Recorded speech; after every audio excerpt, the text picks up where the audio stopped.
Pastor Elvis é muito amado, discípulo do pastor Abe Huber, da Igreja da Paz. Nós temos falado muito dessa gente linda lá de Santarém, de Fortaleza, de Sorocaba, lá de Marília. Vocês têm ouvido, são minhas testemunhas.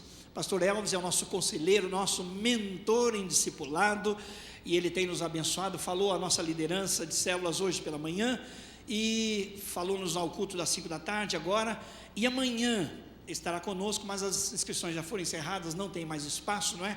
Para amanhã na sala 113, só você que se inscreveu. Mas nós queremos agradecer a sua disposição, a sua disponibilidade. Deus tem usado a sua vida no poder do Espírito Santo, tem abençoado a nossa vida. Amém. E é uma obra grande que Deus vai fazendo. Queremos interceder. Levante a sua mão aqui na direção do servo do Senhor, pastor Elvis. Senhor, humildemente, no nome de Jesus, oferecemos em culto ao Senhor a vida do teu servo mais uma vez. Que as palavras que saírem da boca do teu servo sejam da própria boca do Senhor para nós. Estamos abertos para ouvir tudo que o Senhor tem para nós. Glorificamos o Senhor pela vida do pastor Elvis, oh Deus, da Zetinha, sua esposa, seus filhos, aquela igreja local que ele cuida ali em Sorocaba, as demais igrejas que ele supervisiona. Em tudo celebramos o nome maravilhoso do Salvador. Unge, usa-o no poder do teu Espírito para a tua glória, edificação da igreja e salvação dos que ainda não creem. Em nome de Jesus oramos. Amém. Amém.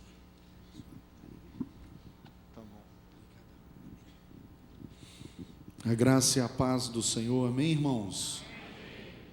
Eu louvo a Deus, tenho viajado o Brasil e até fora do Brasil, e o que é lindo, irmãos, é encontrar com irmãos tão preciosos. E eu vou falar para você, aqui em Campo Grande, eu tenho encontrado irmãos tão preciosos, amém? Vocês têm sido bênçãos na nossa vida.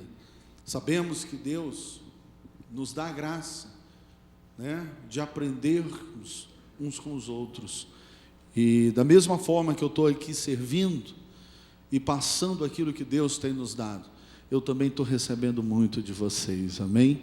Por isso eu quero falar para você que está debaixo do som da minha voz, você é um grande exemplo para mim, glória a Deus. Eu sei que nós vamos aprender muito juntos, uns com os outros. Eu nasci em Minas Gerais, e em Carlos Chagas, e ali fui levado para a Amazônia ainda muito pequeno. No decorrer do testemunho que eu vou estar ministrando logo mais, você vai entender um pouco melhor.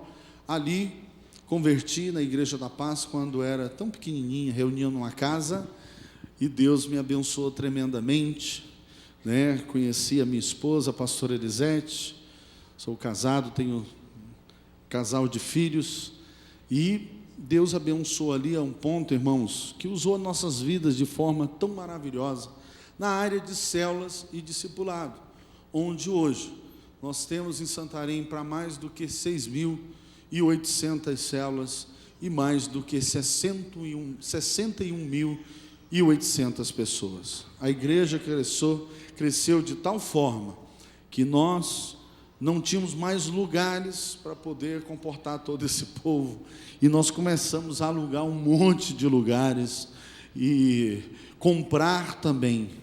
Hoje nós temos uma igreja sede em Santarém, mas nós temos mais do que 25 prédios para comportar todo esse povo, amém? E estamos construindo agora uma catedral, aonde por culto nós vamos realmente ter congregando por culto 10.850 pessoas, e nós queremos ter 12 cultos para a glória de Jesus, amém? Então Deus tem usado as nossas vidas ali.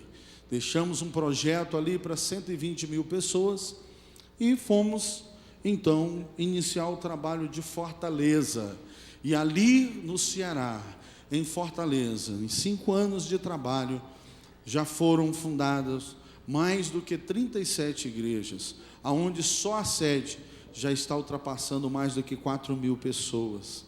Irmãos, é lindo ver o que Deus está fazendo. Depois do trabalho consolidado ali, eu vim então enviado para Sorocaba, São Paulo, e ali estou começando um trabalho que Deus tem abençoado tremendamente, aonde em 11 meses de trabalho, nós já estamos com mais do que 51 células, e estamos também com mais do que 500 pessoas.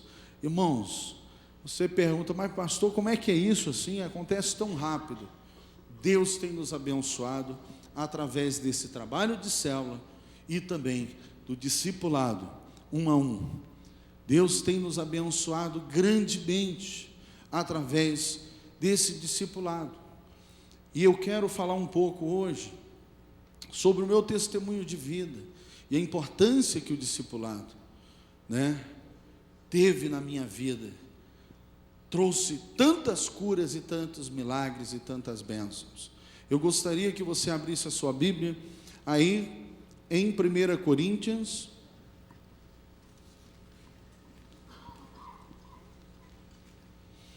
no capítulo 1,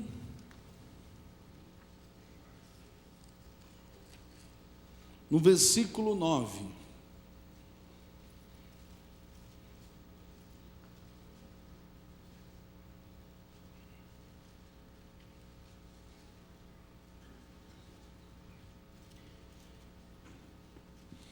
Olha o que diz a palavra de Deus.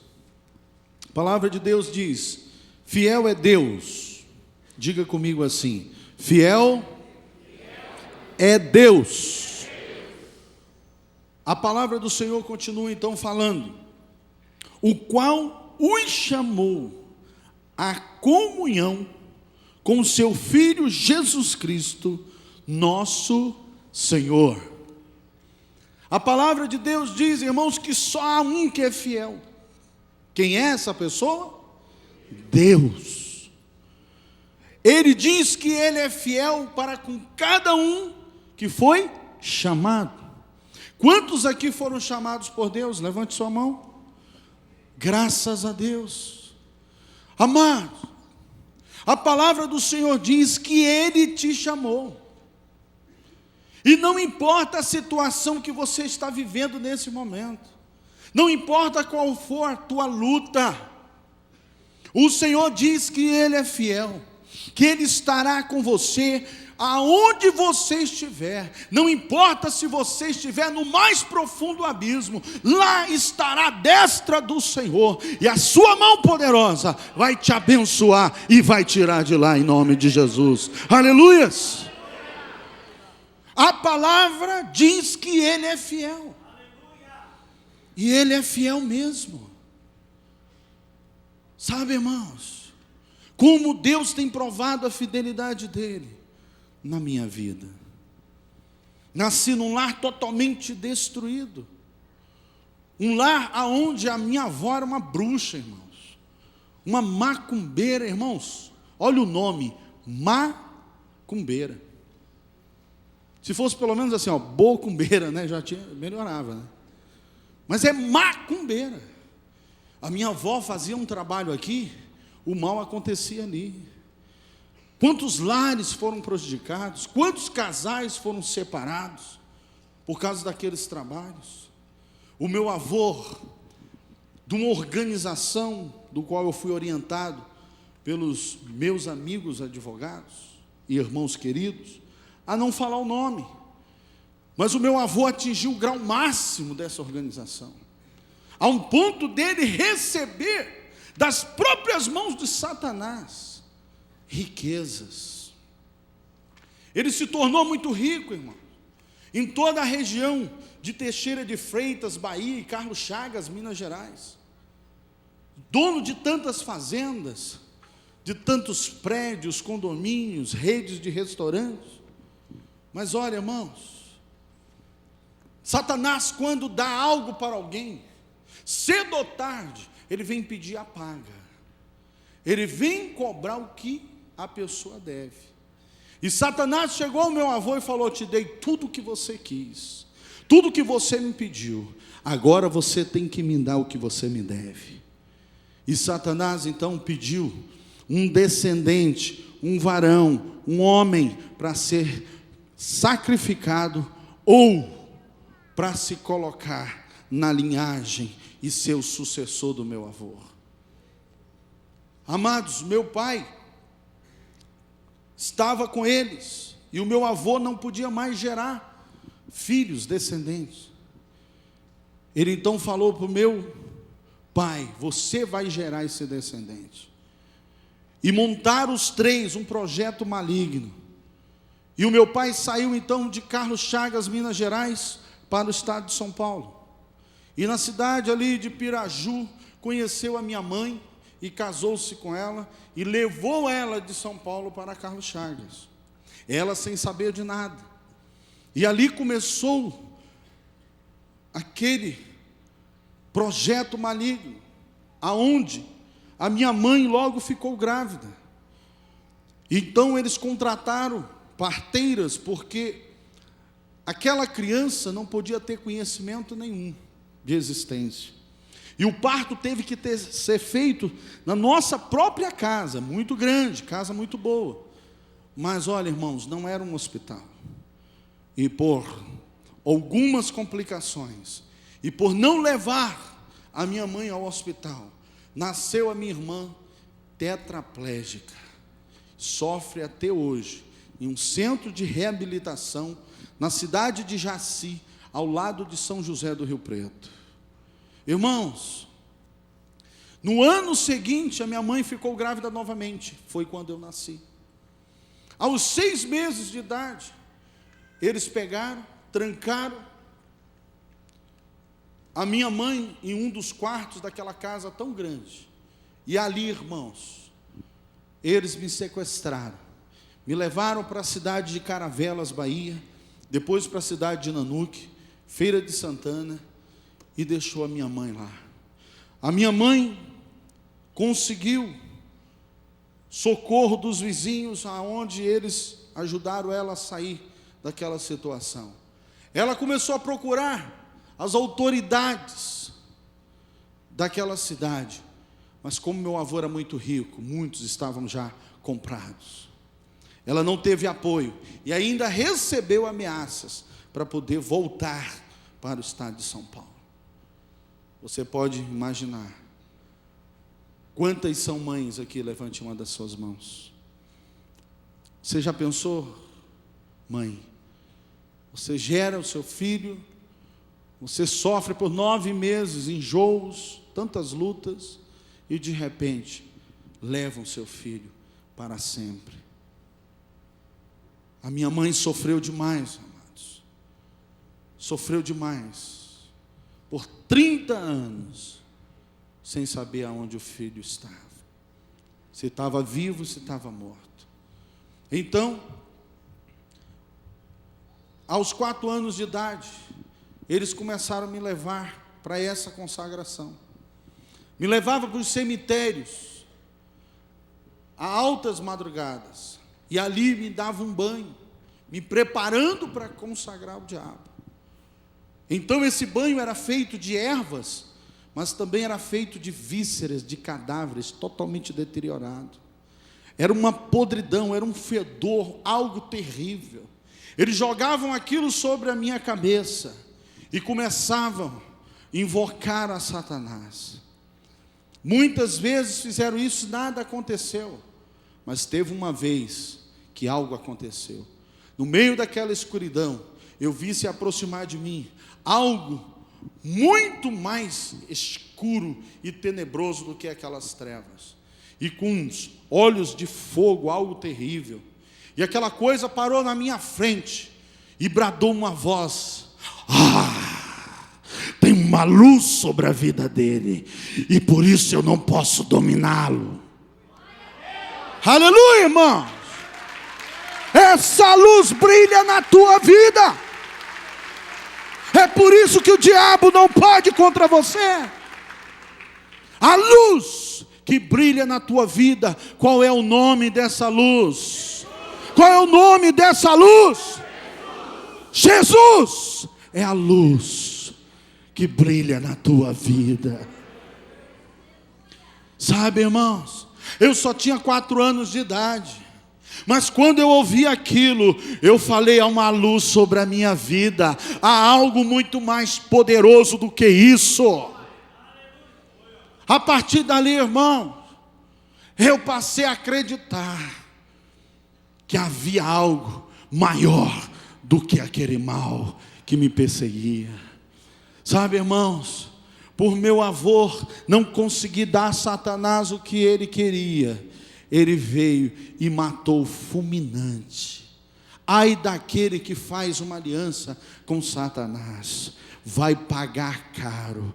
Muitos vão pagar com a própria vida. Sabe, irmãos, quando Satanás veio e levou meu avô, ele, antes de casar com a minha avó, tinha constituído outra família. E quando ele se separou, ele deu muitas riquezas, deu o que eles tinham de direito. Mas o meu avô ainda era tão rico, que quando eles souberam da morte deles, contratou vários jagunços para ir na fazenda do qual nós morávamos e matar todos nós. A minha avó ficou sabendo, foi com meu pai numa concessionária em 79 e comprou 2 F100, que era caminhonete, né, mais badalada daquela época, colocou a capota, chegou na fazenda e falou para nós: pegue tudo que vocês puderem, arrume as malas, porque nós temos que ir embora. Irmãos, minhas tias começou a arrumar tudo ali, arrumaram as malas, jogaram dentro daquelas caminhonetes, já tinha ali alimento, já tinha ali água, já tinha ali combustível, e nós então ficamos ali, e a minha avó falou: para onde nós iremos? E o meu pai falou: eu assisti uma reportagem, que falaram que a Transamazônica já está liberada. Então eles falaram: é para lá que nós vamos. Não conhecíamos nada, irmãos.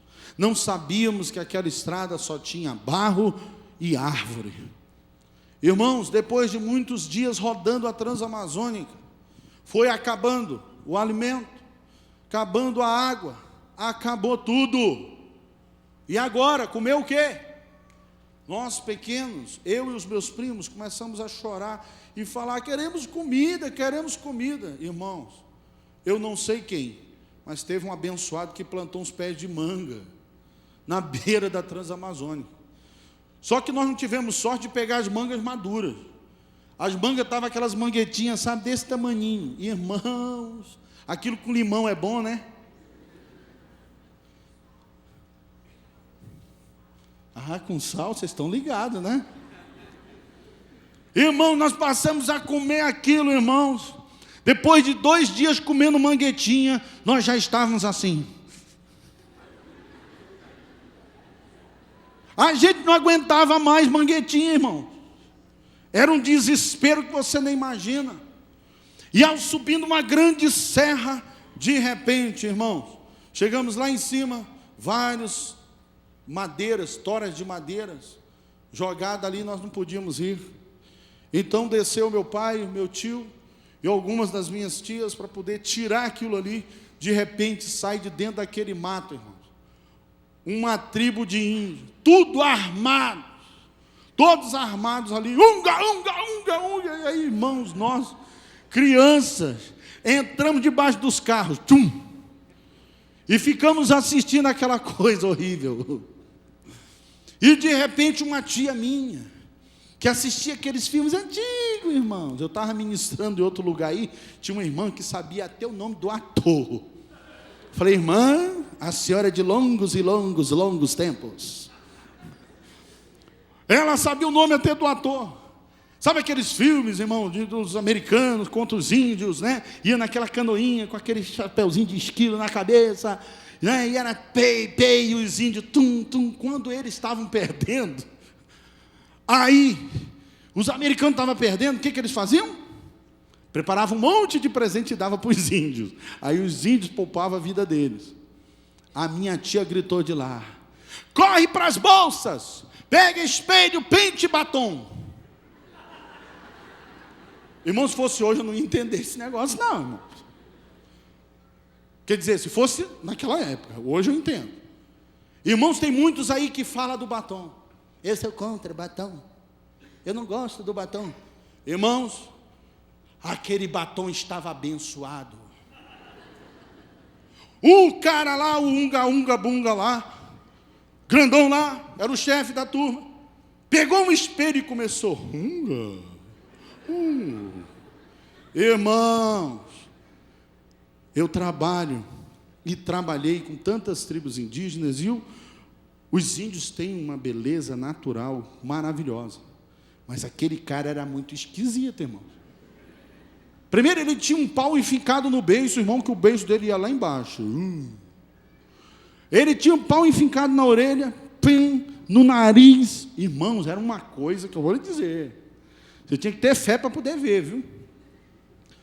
Aí, irmãos, ele achou que ele era lindo demais. E quando ele pegou o batom vermelho, irmãos, aí ele se achou o máximo. E ele virou para os outros índios que estavam lá segurando o pessoal e falou: Você entendeu? Nem eu. Eu só sei que os caras soltaram o tio, soltaram minhas tias. E aí, olha, irmãos, foi um momento tão maravilhoso. Mas quando pensávamos que tudo estava resolvido, irmãos, ele virou novamente. E os caras pegaram o meu tio e o meu pai saíram arrastando para dentro do mato. Foi um desespero, irmãos. Porque nós pensamos assim: são canibais, vão comer 2 e depois vão querer mais. Esses caras vão voltar para pegar mais gente. Nós não sabíamos o que fazer, irmãos. Se corríamos, se ficávamos. As mulheres não sabiam dirigir, como que ia tirar aquelas toras? Foram horas muito difíceis. Mas graças a Deus, irmãos, de repente, o mato começa a balançar. E a gente com medo: Senhor, meu Deus, o que será? O que será isso aí? Será os índios ou será o tio e o meu pai? Graças a Deus era o meu tio e o meu pai, com 2 ramanchins nas costas. Ramanchins é um cesto de cipó que os garimpeiros, os índios, os ribeirinhos, os planaltinos na Amazônia usam para carregar as coisas. E esses 2 ramanchins estavam cheios de milho, irmãos. Aleluia, Jesus! De manguetinha para milho. Irmãos, tiramos aquelas toras e fugimos dali por causa dos índios. E quando nós chegamos num rio, num garapé, aí nós paramos ali, irmãos, e foi o dia do milho. Agora você imagina, irmãos, 5 dias, milho no café da manhã. Por que você já está rindo? Milho na merenda, milho no almoço, e na janta, o que foi, irmão? E no café da manhã, o que foi, irmãos? Como é que você sabe? Você estava lá? Irmãos, depois de 5 dias comendo milho, eu já estava amarelo. Eu fiquei com trauma de milho por 10 anos. Depois de 10 anos eu voltei a comer milho de novo. Eu gosto de uma pamonha, viu? Mas, irmãos, não foi fácil. Até que nós chegamos na cidade de Pacajá. Você sabe onde fica? Então eu sou internacional, está vendo, pastor? Irmãos, nem Judas passou lá. Nós não achamos a bota dele. Irmãos, olha, eu vou lhe dizer, para geograficamente te ajudar, fica no Xingu. Você sabe onde fica o Xingu? Irmãos, fica bem longe, no meio da Amazônia. E ali nós chegamos e o que dava dinheiro era a extração da castanha do Pará. Nós então investimos todo o dinheiro que nós levamos em terras, em compra de terras, para extrair a castanha do Pará. E toda a nossa riqueza, fazendas, prédios, condomínios, nós deixamos com o contador, para ele vender e enviar o dinheiro para nós. Ele vendia por um valor alto e enviava um valor pequeno para nós. Sabia que nós não podíamos voltar? Ficou mais rico do que nós. Irmãos, fomos perdendo tudo que tinha, porque todos pegaram malária, hepatite, e gastamos tudo com a doença. Olha, eu vou lhe dizer uma coisa, irmãos. Tudo que o diabo dá, ele leva de volta. Por isso, irmãos, que é importante que as nossas conquistas, sabe, seja estabelecida através da fidelidade de trazer a oferta para a casa de Deus, através do dízimo, amém? O diabo não vai poder tocar no que é seu. Conquiste tudo com justiça, sendo fiel a Deus. Mas nós perdemos tudo. Aí a minha avó pensou que fazendo tudo aquilo de novo ia resolver a situação, mas não deu mais certo. E aos 9 anos de idade, eu estava na sala e de repente o meu pai chega e chama a minha avó de mãe. E eu falei: pai, se o Senhor chama ela de mãe, por que eu também chamo? Se ela é sua mãe, não pode ser minha mãe. Quem é minha mãe? Aonde está minha mãe? Por falar isso, o meu pai me bateu tanto, que ele me deixou caído, roxo, cheio de hematomas. Eu não entendi aquilo. Era uma simples pergunta que eu estava fazendo. Aquilo gerou um ódio dentro do meu coração. Aquilo gerou, irmãos, uma ira muito grande. E eu comecei a ficar por detrás das portas e ouvindo as conversas deles. Até que um dia eu ouvi o meu pai falar para minha avó: toda vez que eu olho para esse menino, é como se o passado se colocasse na minha frente. E eu fico muito mal. Aquilo me entristeceu muito e me levou a pensar: eles são muito ruins. Com certeza deve ter matado a minha mãe. Aquilo foi crescendo dentro de mim, até que os 14 anos de idade, ele já casado com outra mulher, junto com outra mulher, chamada Luciene. Ele foi para um bar jogar bilhar, e a Luciene falou: Elvis, vá lá chamar seu pai, que eu preciso conversar com ele. E ela falou isso para mim, eu peguei e fui. Cheguei lá, eu falei: pai, a Luciene quer falar com o senhor. Ele falou: já estou indo. Voltei para casa. Ele não foi. Ela falou: vá lá chamar seu pai de novo, eu preciso muito falar com ele. E eu fui, irmãos. Quando eu cheguei lá, eu falei: pai, a Luciene precisa muito falar com o senhor. E ele então falou: eu já disse que eu já vou. Ele estava com um taco de moracatiária na mão, jogando. Moracatiária, irmãos, é uma das madeiras mais duras do mundo e a mais dura do Brasil. Ele conseguiu quebrar aquele taco nas minhas costas. Amontoou 2 costelas. Eu caí no chão, gritando de dor. Mas a dor maior foi que ele causou no meu coração. As pessoas me socorreram e me levaram ao hospital. Ali no hospital, eu maquiei, eu elaborei um projeto de vingança. Eu falei: quando eu sair daqui, eu mato ele.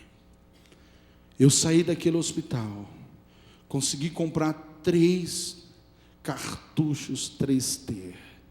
É o cartucho mais bem preparado para quem atira. Eu peguei a própria 20 dele, fui para um terreno baldio, aonde eu sabia que ele passava toda a tarde, e eu esperei ele lá. Ele não passou. Eu falei: eu perdi hoje, mas amanhã ele não escapa.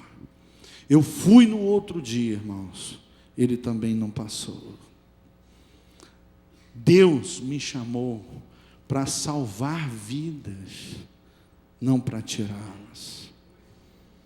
Sabe, irmãos, eu procurei um amigo meu que trabalhava no garimpo, e eu falei isso, e ele falou: olha, antes que você cometa essa loucura, vem comigo para o garimpo. Eu falei: eu vou mesmo. O garimpo é um lugar sem lei, o mais duro é que sobrevive. Irmãos, eu fui para o garimpo, mas aquela dor aquela decepção, aquela sede de vingança não saía de dentro de mim. Eu trabalhava a semana toda, mas quando era o domingo, eu pegava caixas e caixas de bala.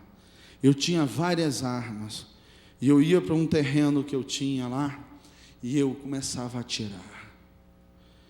Irmãos, fiquei muito bom no tiro, e eu fazia muita academia, eu era muito forte. E eu fazia tudo isso por sede de vingança. E eu tive algumas brigas muito sérias naquela região, e eu passei a ficar muito temido naquela região. E eu andava muito bem armado, até que um dos líderes daquele garimpo, muito forte, chegou para mim e falou: Elvis, eu sei que você resolve o que eu estou precisando. Eu preciso tirar dessa terra 3 homens, e eu quero que você tire para mim. Quanto que você quer? Eu falei: eu quero 1 quilo de ouro por cabeça. Fechei o negócio com ele. Quando eu estava me preparando para matar essas 3 pessoas, eu peguei uma malária tão forte, que tiveram que me levar para Itaituba muito rápido. Mais uma vez, irmãos, Deus me chamou para salvar as vidas, não para tirá-las. Graças a Deus. Em Itaituba não puderam me curar. Me enviaram para um hospital mais especializado em Santarém. E ali em Santarém eu passei a morar e ficar ali. Irmãos, bebia desde os 11 anos de idade. Aos 20 anos de idade, comecei a ter uns problemas renais. Quando eu procurei a medicina, eu ouvi de uma equipe médica liderada pelo doutor Everaldo Martins Filho. Eu tive que ouvir deles. Por quê? Porque quando eu fui para o garimpo, meu pai me abandonou. Ele aproveitou o momento para me abandonar, porque ele já estava com medo de mim. Então aquela equipe chegou para mim e falou: você não tem mais nenhum familiar aqui, então nós vamos ter que falar para você. Infelizmente o teu caso é irreversível. Você está desenganado. E com o apoio da medicina, nós vamos tentar fazer de tudo para que você tenha ainda 2 meses de vida. Amados, quando eles falaram isso, eu entrei no desespero naquela enfermaria. E eu falei: não pode, não pode, não pode. Comecei a chorar. Eles me deixaram ali. E foram noites e noites muito difíceis para mim.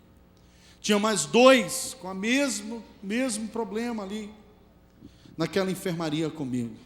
E a coisa foi se agravando, porque logo eu vi um morrer. E bateu um desespero dentro de mim. Logo o segundo morreu também. E o desespero foi grande. Eu começava a andar naquela enfermaria e falar: Deus, livra a minha vida. Livra a minha vida, não é justo o sofrimento que eu já tive até aqui. Não é justo eu morrer com 20 anos de idade. Irmãos, graças a Deus, porque quando a minha mãe voltou para o estado de São Paulo, ela não teve apoio das autoridades, mas ela procurou as igrejas evangélicas, e ela começou a pedir: ora pelo meu filho, ora pelo meu filho, ora pelo meu filho. Irmãos, a intercessão tem poder. Aquela luz que brilhou na minha vida, quando Satanás queria ceifar a minha vida, foi através da intercessão. Sabe, irmãos, quando eu estava naquele leito, que eu clamei a Deus, no maior desespero, eu sei que foi a intercessão daquelas igrejas, sabe, que levou a Deus operar na minha vida. Irmãos, eu conhecia todas as enfermeiras daquele hospital. Ela chegava com uma bandeja com 12 ampolas de injeção, grande, irmão. Me aplicava, paralisava todo o meu corpo, eu só conseguia mexer com a cabeça. Irmãos, chegou uma mulher bem diferente, cheia de trancinha. Eu falei, mas essa daí é nova aqui, eu não conheço ela não, só comigo. Ela chegou, parou na frente do meu leito, olhou para mim, baixou a cabeça, começou a preparar o material. Eu falei, irmãos, depois que ela me aplicou, acho que foi o Senhor mesmo que falou para ela, olha, aplica, porque senão ele vai correr atrás de ti. Ela me aplicou as injeções, irmãos, eu estava ali, sabe, só mexeu com a cabeça. Ela apontou o dedo para mim e falou, você só está aí porque você quer, porque no dia que você entregar a sua vida a Jesus, o Espírito de Deus vai entrar na tua vida e vai te encher com seu poder. Ai, irmãos, quando aquela mulher falou isso, eu falei, não, que é isso? Já não basta o sofrimento na minha vida, ainda vem uma crente apontar o dedo na minha cara e falar umas coisas dessas. Olha, como o paraense fala, olha já. Irmãos, como pode? A palavra do Senhor diz, pobre, cego e nu, tira a tua máscara. Está ali, descendo o vale da morte, e ainda quer dar uma de bonzão. Quantas pessoas, irmãos, que já está aí, morrendo aos poucos, mas ainda deixa o ego falar mais alto, o orgulho, tira a máscara. Deixa Deus operar na sua vida, meu irmão. Olha, Deus só pode operar na nossa vida quando nós tiramos a máscara e falamos, eu sou Jacó. Sabe, irmãos, que ignorância minha, mas as palavras daquela mulher entrou na minha mente, no meu coração. E quando foi à tarde, irmãos, eu tentando dormir, quando eu ia tentando dormir, de repente eu lembrava das palavras da mulher. De noite, eu ia tentando dormir, a palavra daquela mulher vinha na minha mente. Irmãos, eu passei quase 2 dias sem dormir. Mas no segundo para o terceiro dia, eu falei, essas palavras têm poder. Às vezes você pensa, irmãos, que você tem que fazer um curso de teologia para poder pregar para alguém. Você só precisa falar para ela com fé, Jesus te ama e Ele vai mudar a tua vida. Só isso pode mudar a direção e a vida de alguém. Amém? Irmãos, eu comecei a acreditar naquelas palavras. Começou a melhorar o meu quadro. E a equipe médica chegava e falava, mas não pode, não pode, não pode. Eu comecei a ouvir aquilo, eu falei, esses caras estão querendo que eu morra, é? Que negócio é esse que não pode, não pode, não pode? Eu falei, eu vou falar com o doutor Everaldo. Quando eu tive a oportunidade, eu cheguei com ele e falei, doutor Everaldo, eu não estou entendendo, vocês querem que eu morra, é? Ele falou, que isso? Não, porque vocês ficam falando que não pode, não pode, eu estou ficando melhor, eu estou me sentindo melhor. Ele falou, o teu caso é um milagre. O teu caso é um milagre. Irmãos, com menos de 2 meses, eu recebi alta do hospital. Aleluia! Glória a Deus! O Senhor restaurou os 2 rins que estava deteriorado. Me deu 2 rins novos. E já fazem 19 anos que eu estou pregando a palavra de Deus. Deus é fiel na minha vida e na sua. Não importa o mais profundo abismo que você tiver. Sabe, irmãos, meu pai, depois de ter me espancado, ele falou: a sua mãe já é morta. Sua mãe é morta. E a família que você tem é só eu e sua avó. Por 30 anos, irmãos, eu passei a acreditar nisso. Saí daquele hospital, mas antes de sair eu fui lá saber que enfermeira, quem era aquela enfermeira. Até hoje, irmãos, me mostraram todos os currículos das enfermeiras que trabalhavam lá. Nenhuma era aquela mulher. Até hoje eu não sei se era uma anja. Irmãos, eu só sei que eu saí daquele hospital decidido: eu quero é Deus. Irmãos, eu saí dali desesperado, fui atrás do padre. Padre, eu tenho que fazer uma pergunta para o senhor, padre. Meu filho, eu vou começar a missa, depois da missa você me procura, tá bom? Tá bom, padre. Irmãos, eu fiquei mirando o padre. Quando terminou a missa, eu já estava lá. Ele falou: meu filho, deixa eu pelo menos limpar aqui a taça e guardar. Tá bom, padre? Aí, irmãos, chegou o grande momento. Ele chegou para mim e falou: sim, meu filho, o que você quer me perguntar? Eu falei: padre, eu quero saber quem é Deus. Irmãos, ele fitou os olhos em mim e falou: meu filho, Deus é Deus. Que profundidade! Eu falei: padre, pelo amor de Deus,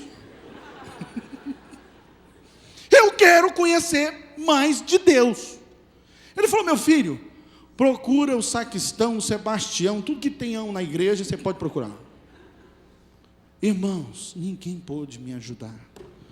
Eu fiquei tão frustrado que eu fui para o maior clube de Santarém beber novamente. Irmãos, quando eu estava lá com a cerveja na mão bebendo, do lado de um amigo meu, parece que caiu umas escamas dos meus olhos. Quando eu olhei para a pista de dança, tinha uns demônios lá.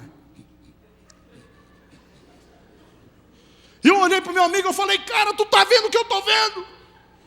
Ele falou: eu estou vendo as pessoas dançando. Eu falei: não, tem uns demônios lá também. Ele falou: cara, tu está ficando doido, é? Eu falei: será se eu estou ficando doido? Irmãos, não demorou muito. Uma voz forte por dentro de mim falou: aqui não é mais lugar, não tem lugar mais para você. Aqui não é mais lugar para você. Vá para sua casa. Irmãos, quando eu levei um susto. Falei: que é isso? Será que estou ficando doido mesmo? Eu olhei para o meu amigo e ia perguntar para ele. Aí eu falei: ele já falou que eu estou com cara de doido. Não vai adiantar. Fiquei lá ainda. A voz novamente falou: aqui não é mais lugar para você. Vai para casa. Falei: olha, pega carona com alguém que eu já estou indo embora. Ele virou para mim e falou: cara, tu está muito estranho, bicho. Eu peguei o carro e fui para casa. Cheguei lá umas 12h15 da noite. Irmãos, eu sentei na minha cama no meu quarto. Uma tristeza que não tinha tamanho. E eu comecei a rezar: Pai nosso que está no céu, santificado seja o teu nome. Deus, essa não é a vida que eu pedi para mim. Se tu és Deus, muda a minha vida. Quando eu falei isso, irmãos, como eu estou vendo essa luz na minha frente, uma luz tão forte, um raio veio dentro daquele quarto, e eu caí desmaiado. 7h30 da manhã, eu voltei de novo. Eu acordei totalmente grogue. Fui à geladeira para pegar um copo com leite. Quando eu venho voltando, a voz fala para mim: sabe o teu cliente? Eu era representante comercial, Francisco Guedes. Vai lá e fala tudo para ele. Irmãos, eu já estava tão louco que eu falei: o que essa voz mandar eu fazer, eu vou fazer agora. Aí eu cheguei, tomei banho, me arrumei, eu vou lá. Quando eu chego lá, ele estava abrindo o comércio. E ele falou: e aí, rapaz, tu vem me atender aí, rapaz? Já faz tempo que você não passa aqui. Eu falei: não vim te atender não, não vim vender para ti não. E o que você veio fazer aqui? Uma voz falou que era para me vir aqui contigo. Ele falou: o quê? Uma voz. Ele falou: tudo bem, senta lá no escritório, vou terminar de abrir aqui, deixo com os funcionários, já estou indo lá. Irmãos, ele sentou na mesa. E eu comecei a falar tudo o que estava acontecendo comigo. E eu perguntei para ele: você está entendendo? Ele falou: estou sim. Eu falei: ih, encontrei um mais doido que eu. Rapaz, ele entendeu tudo. E ele então me convidou para ir para a igreja. A Igreja da Paz se reunia numa casa. Era ainda tão pequenininha. Mas eu fui para o culto. Ele marcou comigo que ia estar lá. Não foi, irmãos. Quando você convidar alguém para ir numa igreja evangélica, vá. Porque senão a coisa vai pegar, irmãos. Eu cheguei lá todo descabriado. Quantos se acharam bem esquisito indo para a igreja evangélica pela primeira vez? Levante a mão. Você se achou esquisito? Achou um negócio assim meio estranho? Pode levantar a mão, não esconda não, irmão. Olha, você está vendo aí a realidade? Aí, irmãos, cadê o Francisco Guedes? Não apareceu. A sorte, irmãos, é que teve um casalzinho que me recepcionou e falou: nós te amamos, Jesus também te ama. Nossa, pela primeira vez eu ouvi alguém falando de verdade. Eu peguei então, tive coragem e entrei. Aí sentei lá no meio, irmãos. Começou o louvor: para a direita, para a esquerda, na minha frente, para trás. Eu falei: epa, esse negócio aqui é bom. Falava lá no mundo que negócio de crente era caretice, que isso aqui está muito legal. Aí, irmãos, passa o louvor, começa a adoração. Sabe? Irmãos, na adoração, ó Deus, tu és o meu Deus forte, a minha fortaleza, minha alma tem sede de ti, Senhor. Irmãos, quando começou essa adoração, eu já estava tocando no pé do anjo. De repente, irmãos, lá no meio, surgiu uma voz: aleluia!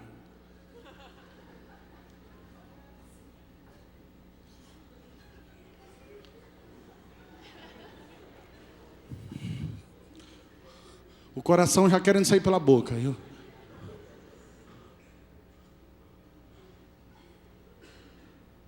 Oh Deus, tu és o meu. Aleluia! Irmãos, aí o coração já estava para sair pela boca. Eu falei: aonde está esse diabo? E eu olhava por baixo, olhava por cima, mas não ia achar nunca. A mulher já estava debaixo da cadeira. Irmãos, eu já estava no maior desespero. E eu falei: Senhor, eu não sei nem o que eu estou fazendo aqui, mas uma coisa eu sei: eu vou pegar, vou sair nesse corredor, vou lá para trás. Eu vou ficar aqui nessa parede. E se esse diabo sair desse lugar e vir na minha direção, eu corro que não tem capeta que me pegue. Aí lá vai eu, lá atrás, no fundo da igreja. Aí passou uns obreiros e falaram assim: irmão, tem várias cadeiras, você não quer sentar? Não, aqui está bom demais. Aí passou 2 obreiros e falaram assim: e aí, obreiro, maneiro? Já pensaram até que eu era obreiro. Ouvi a palavra todinha em pé. Irmãos, entreguei minha vida a Jesus. Depois de muitos anos eu fui saber o nome da irmã que caiu na cadeira e que gritava: aleluia! Sabe qual era o nome da irmã? Ana Aleluia. Eu falei: não fale o resto. Eu contei para ela o que ela me fez passar. Essa irmã ria que rolava. Entreguei minha vida a Jesus ali, irmãos. Começamos então a implantar o trabalho de célula. E depois Deus nos deu o discipulado. Começamos a ser tremendamente usados por Deus. E olha, quando começamos o discipulado, o meu discipulador chegou comigo e falou: Elvis, eu sinto que você precisa abrir um pouco mais seu coração. Eu falei: em que área? Você não fala tanto dos seus pais. Eu falei: eu não gosto de falar disso, porque minha mãe já está morta e o meu pai foi um monstro. Ele falou: nós precisamos conversar mais sobre esta área. Você precisa abrir o teu coração. Até que eu tomei a decisão de um dia de abrir meu coração com ele. E ele falou: há uma ferida muito grande no teu interior. Eu falei: eu não me preocupo com essa ferida. Ele falou: essa ferida pode estar impedindo você de receber o melhor de Deus. Ele falou: a partir de hoje eu vou orar com você. Eu vou orar e vou te ajudar, para que você possa conversar e abrir mais comigo, para que eu possa te ajudar mais. Ele começou a orar e jejuar, o meu discipulador. E Deus começou a falar ao meu coração: você precisa perdoar o teu pai, porque senão você será um assassino. Eu chamei o meu discipulador e eu abri meu coração com ele. E eu falei para ele tudo. Ele falou para mim: Elvis, o perdão é uma decisão que tomamos. Às vezes a carne não quer, mas é um mandamento de Deus, e nós temos que tomar a decisão. Deixa eu falar uma coisa para você que está debaixo do som da minha voz. Talvez alguém te causou uma ferida muito grande. Pode ter sido teu pai, a tua mãe, teu irmão, tua irmã, teu amigo, teu esposo, tua esposa, ou alguém que você gostou na vida. Te feriu, te abandonou, te machucou. Deixa eu te falar, muitas coisas na minha vida não rompia, porque havia um câncer dentro de mim. Deus tinha me curado dos meus rins, mas eu precisava de uma cura no meu interior. Irmãos, com muita luta, eu tomei a decisão de perdoar o meu pai, por ter me gerado para ser um sacrifício a Satanás, por ter me gerado para sofrer tanto, por me espancar. Eu decidi a perdoar, e eu falei: Senhor, eu faço uma aliança contigo, diante do meu discipulador e diante do Senhor, que a prova de que eu decidi a perdoar, é que eu vou orar todos os dias, e jejuar toda semana, pela vida dele, abençoando. Irmãos, depois que eu tomei essa decisão, as portas começaram a se abrir. Antes parece que nada dava certo, irmãos, mas agora era diferente. Deus começou a usar a minha vida para multiplicar células, para ganhar multidões de pessoas, para fazer tantos discípulos. Irmãos, desentupiu o cano. E as bênçãos começaram a vir uma atrás da outra. Impressionante. Comecei a discipular um pastor, chamado pastor Walter de Godoy, de São Paulo. E no discipulado por telefone, nós fomos falar sobre família. E ele perguntou para mim sobre a minha família. Eu falei para ele: pastor, eu vivo sozinho aqui, mas há um desejo no meu coração de encontrar um primo, um tio, os meus avós, alguém da família, para me falar que eu tenho um parente. A minha mãe já é morta. Ele falou: pastor, eu vou te ajudar. Eu tenho um escritório, eu vou fazer uma pesquisa a nível nacional, eu vou conseguir. Ele começou a fazer as pesquisas, descobriu, irmão, o estado de São Paulo, cidade de Piraju, a 240 quilômetros de São Paulo. Ele então ligou para o cartório de lá, deu o nome dos meus avós, e a jovem do cartório falou assim: por que você não liga também para a FM da cidade? Ele então ligou para a FM da cidade. O pessoal lá estava fazendo o programa ao vivo, falou: rapaz, isso é tão importante, por que você não entra ao vivo? Ele entrou ao vivo. Uma tia minha ouviu o anúncio, ligou para os outros tios na cidade de Sorocaba. Os tios ligaram para a rádio onde está o endereço desse homem. Irmãos, um bairro ao lado, na mesma cidade. Eles então pegaram o endereço e foram lá. Irmãos, chegando lá: o senhor que é o pastor Walter? Sou eu. É o senhor que está procurando os nossos pais? Sim, não. Ele falou: mas como que é isso, rapaz?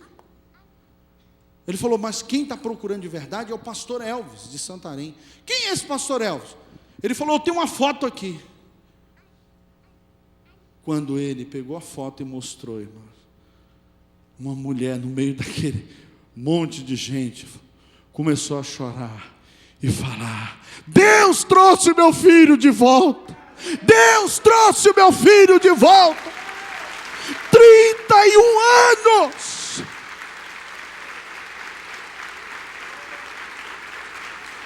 31 anos. A minha mãe sofreu tanto, irmãos. 31 anos. Eu sofri tanto, irmãos. Você não imagina o que é viver 31 anos sem uma mãe. Ser abandonado pelo pai.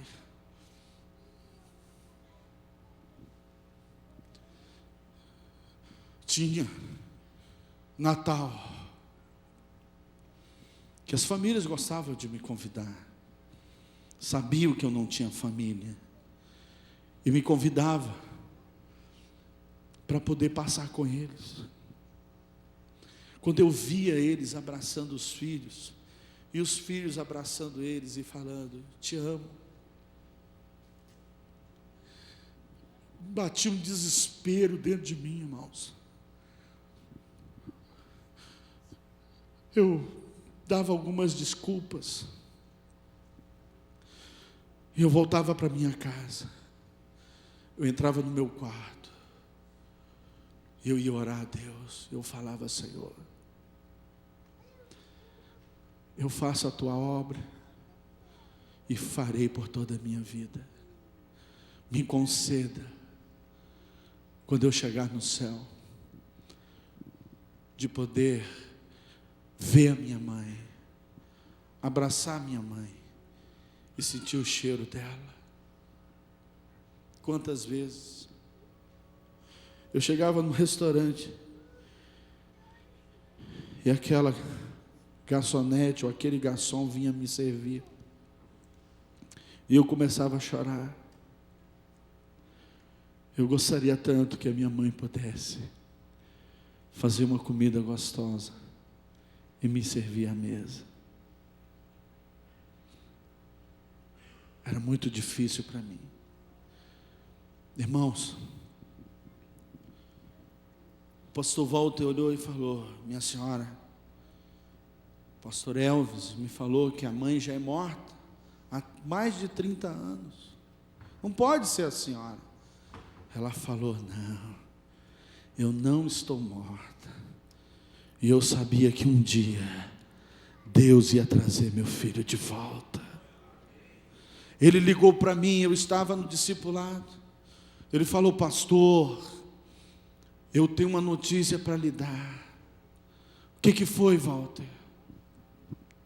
Encontrei toda a sua família. E tem uma mulher aqui que está falando que é sua mãe. Eu falei: não brinca comigo, Walter, porque isso é muito sério. Irmãos, ela pegou o telefone e começou a falar: meu filho, Deus trouxe você de volta para mim. Irmãos, de um lado eu ouvia a voz da minha mãe, e do outro do meu pai falando que eu não tinha mais mãe, que já tinha morrido. Depois eu caí em si, e eu falei: Deus é fiel. Deus é fiel. Faltava 8 dias para mim ir para São Paulo para fazer 3 conferências. Eu cheguei em São Paulo, o Walter me buscou lá e me levou para Sorocaba. Quando eu chego na rua que a minha mãe morava, que agora ela mora em outro endereço, multidões de pessoas, muitas luzes fortes, pessoas filmando. Eu não sabia que a minha prima, a Kelly Revanskin, ela é da Rede Globo. E ela era do jornal Hoje, aquele da tarde, e também da TV Tem. Hoje ela está fazendo algumas reportagens pela Globo News, em Portugal. E ela falou para o superior dela, e ele falou: vai lá e faz a cobertura. E fizeram a cobertura. Eu cheguei lá, saí do carro, já dei a entrevista. Mas o que foi mais lindo foi quando eu olhei para minha mãe. Vi ela, irmãos, a olho nu pela primeira vez. Eu pude abraçar minha mãe e sentir o cheiro dela. Deus é fiel. Aleluia! Depois de alguns dias junto com ela, sabe, irmãos, eu encontrei a minha mãe chorando. E eu falei: mãe, por que a senhora está chorando? A senhora não está feliz? Eu estou muito feliz, mãe. Ela falou: meu filho, eu estou muito feliz, mas eu tenho uma pergunta para fazer para o teu pai. Se ele estiver vivo, por que ele fez isso comigo? Eu chorei também, falei para ela: mãe, se o meu pai estiver no território nacional, eu vou encontrá-lo, e eu vou trazer ele, e ele vai lhe responder. Irmãos, eu fui convidado para ministrar numa grande conferência em Belém do Pará, e no meio daquela multidão, o pastor pediu para mim contar meu testemunho, e eu contei meu testemunho, e havia ali um líder da justiça eleitoral, e ele foi tão tocado que ele falou: pastor, eu vou lhe ajudar, me dá o nome do seu pai, se ele estiver no território nacional, eu encontro ele. Eu dei o nome, ele encontrou meu pai na cidade de Rorainópolis, estado de Roraima. Irmãos, eu fui fazer uma conferência em Manaus, e de Manaus eu fui até lá. Encontrei a esposa dele e meus 2 irmãos, filho deles 2, e ele, como é vice-presidente do Conselho de Pesca, estava dando alguma supervisão em alguns rios, eu não pude falar com ele. Mas quando ele chegou, ele ligou para mim em Fortaleza. Na época eu morava em Fortaleza. Aí eu liguei de volta para ele, e passamos 3 horas e meia no telefone. Mas nós marcamos um encontro lá em Santarém, na conferência do MDA. Irmãos, eu pude olhar no rosto do meu pai e perdoá-lo. Irmãos, e eu perguntei para ele: pai, o senhor tem um jeito de cristão, o senhor é de alguma igreja? Ele falou: sou, meu filho. Eu falei: pai, e quantos anos? 14 anos. Eu tinha 16 anos de convertido, e ele 14.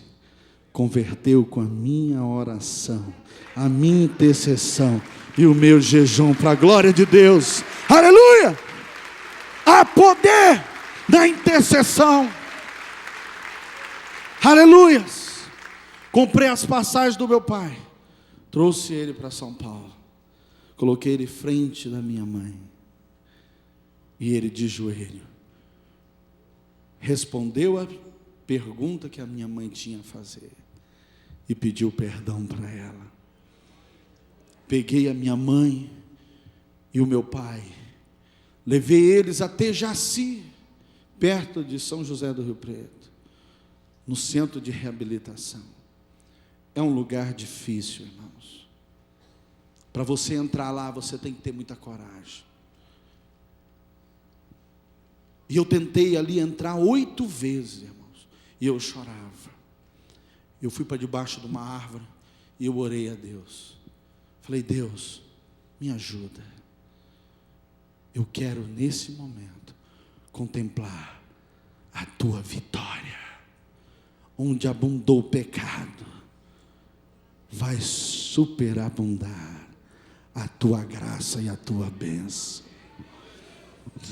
Eu entrei, irmãos, não chorei mais, e eu vi o meu pai ajoelhar e pedir perdão para minha irmã, que há 37 anos, as únicas palavras que ela conseguia falar,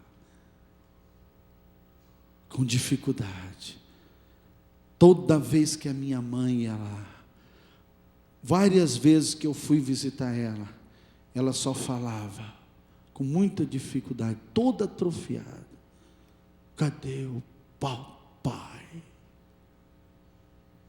37 anos.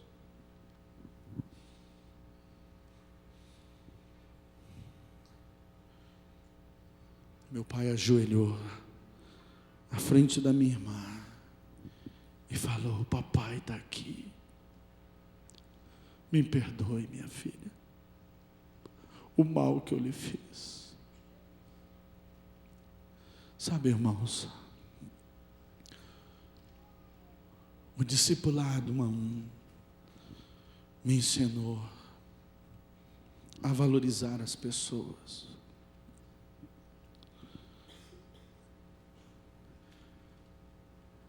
Talvez em algum momento da tua vida alguém te traiu, alguém te abandonou. Eu não sei quem é, mas Deus sabe. Eu quero falar para você que você precisa tomar uma decisão. A nossa carne não quer, o nosso eu não quer, mas perdão e amar é uma decisão que nós temos que tomar. E depois que eu tomei essa decisão, tudo mudou na minha vida, ao ponto que Deus restaurou o meu lar. Eu ganhei a minha mãe para Jesus e ganhei meu pai para Jesus. A minha família hoje serve ao Senhor. Vamos colocar em pé e dar uma forte salva de palmas ao Senhor.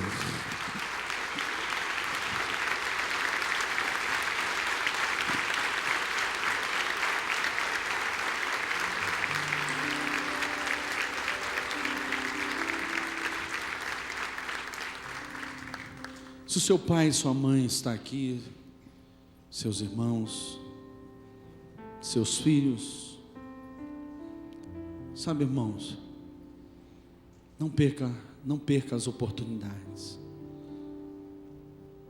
de falar para eles quanto você os ama. Não corra o risco de perdê-los, para depois você falar: mas eu amava meu pai, mas eu amava minha mãe. Por quê que eu não resolvi a minha situação com meu irmão, com a minha irmã? Olha, irmãos, Deus está te dando tantas oportunidades. Não perca as oportunidades que Deus está te dando. Valorize as pessoas enquanto você tem. Nós só temos uma vida e logo ela passará. Somente o que foi feito por Cristo permanecerá. Valorize as pessoas. Por mais ruim que elas foram, perdoe-as. Jesus, quando estava naquela cruz, Jesus falou: Pai, perdoe-os, porque eles não sabem o que fazem. Eu não iria me perdoar se eu tivesse tirado a vida do meu pai. E eu pensava que ser assassino era só aquele que atirasse e matasse uma pessoa. O Senhor falou para mim: assassino é aquele que mata alguém no coração.